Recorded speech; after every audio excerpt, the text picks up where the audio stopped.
मुख्यमंत्री माझी लाडकी बहीण योजनेबाबत एक अत्यंत मोठी आणि महत्त्वाची बातमी समोर येते। जर तुम्ही किंवा तुमच्या कुटुंबातील महिलांनी या योजनेसाठी अर्ज केला असेल तर ही बातमी तुमच्यासाठी फार महत्त्वाची आहे।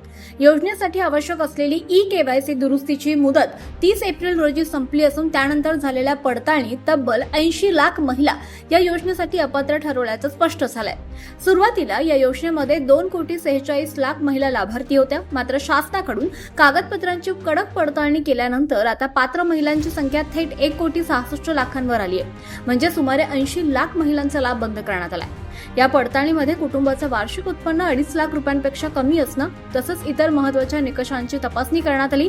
अनेक महिलांनी वेळेत आपली केवायसी प्रक्रिया पूर्ण केली नव्हती, तर काहींनी अर्जात चुकीची माहिती दिली होती। याच कारणामुळे मोठ्या प्रमाणावर अर्ज बाद करण्यात आले। दरम्यान जे लाभार्थी या पडताळणीत पात्र ठरले त्यांच्यासाठी एक दिलासादायक बातमी आहे। मे महिन्याचा हप्ता पात्र महिलांच्या बँक खात्यात लवकरच जमा होण्याची शक्यता आहे।